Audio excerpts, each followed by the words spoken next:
What is happening to our world? It feels like everything is falling apart, everyone is going crazy, and that we're headed toward an inevitable train wreck that will collapse society. Nations are at war with regular threats of nuclear weapons. The Middle East could explode into full-scale conflict at any time. The U.S. is deeply divided. Politicians and leaders can't be trusted.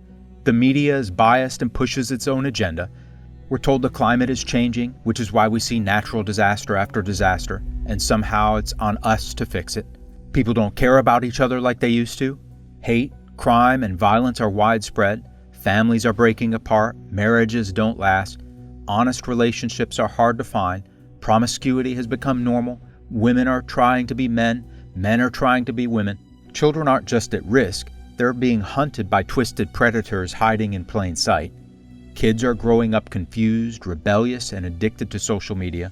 Anxiety and depression have gripped more people today than at any point in recent history, yet most don't know how to break free.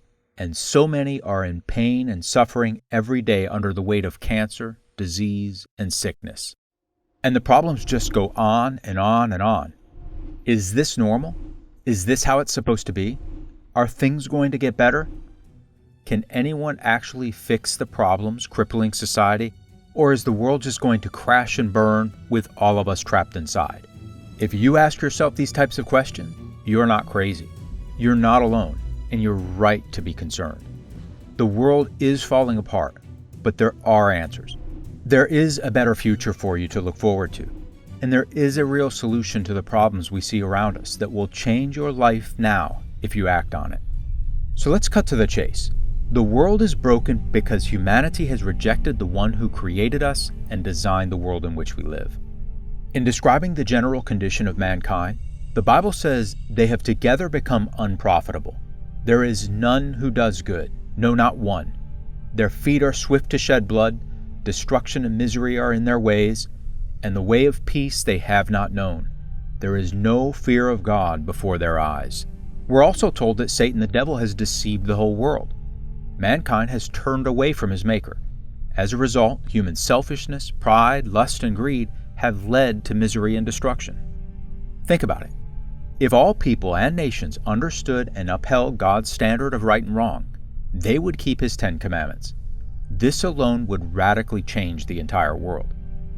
It would put a stop to murder, violence, adultery, lies, theft, and religious confusion. If all people and nations understood why God made us and what our purpose in life is, they would have meaning and fulfillment. They would not be confused, lost, and hopeless.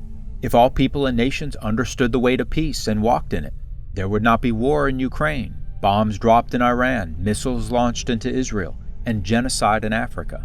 If all people were taught and embraced God's design for family and the proper roles for men and women, they would experience greater love, togetherness, and happiness in the home.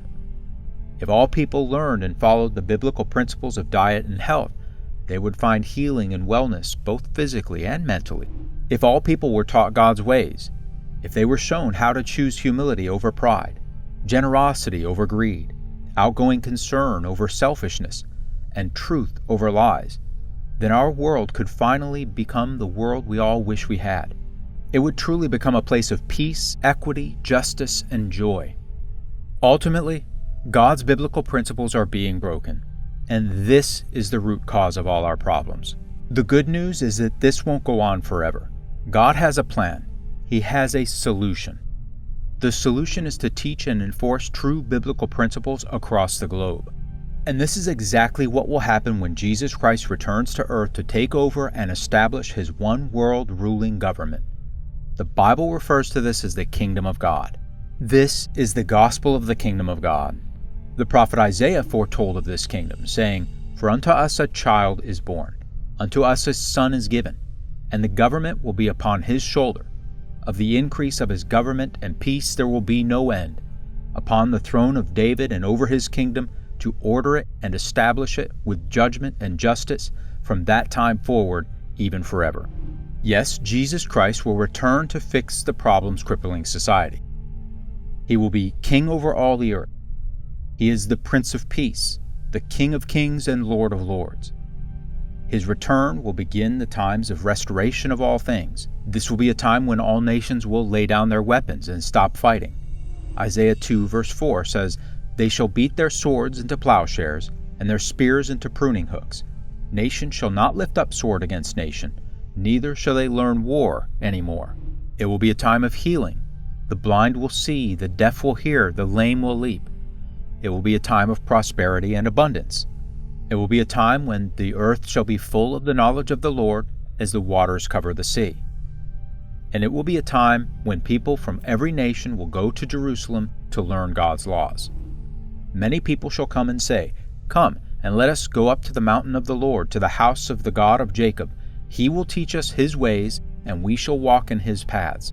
For out of Zion shall go forth the law, and the word of the Lord from Jerusalem." And this is only a glimpse into the incredible future God has in store for our world. Jeremiah 29 verse 11 says, "For I know the thoughts that I think toward you, says the Lord, thoughts of peace and not of evil, to give you a future and a hope." This is something you can put your hope in and look forward to. Jesus' return and the establishment of his kingdom is the only solution to our problems. It will happen. Now here's one of the most profound truths you may have never heard. You can be there and actively take part in fixing the problems of our broken world. God is calling people now to prepare for that future, to learn his way of life and to help build a better world. He is working with individuals who will reign alongside Jesus Christ in the coming kingdom of God. Speaking of faithful Christians, Revelation 20 verse 4 says, "And I saw thrones, and they sat on them, and judgment was committed to them, and they lived and reigned with Christ for 1,000 years." So what can you do? Act on this truth now. Live God's way today. Build a genuine relationship with the true God now by studying his word, worshiping him in the way he instructs, and yielding to his will. God, speaking to his people in captivity, told them, "Then you will call upon me and go and pray to me, and I will listen to you. And you will seek me and find me when you search for me with all your heart. I will be found by you, says the Lord." Embrace the way of life God commands us to live. In particular, the 10 Commandments teach us how to love God and how to love fellow human beings. The Apostle John wrote, "Now by this we know that we know him, if we keep his commandments. He who says, 'I know him,' and does not keep his commandments, is a liar, and the truth is not in him.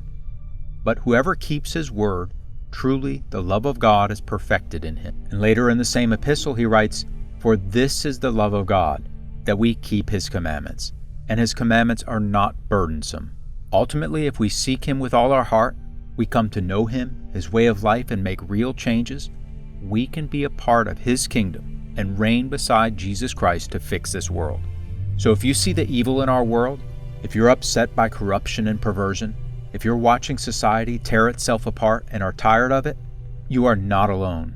There are others like you. You don't have to go through it yourself.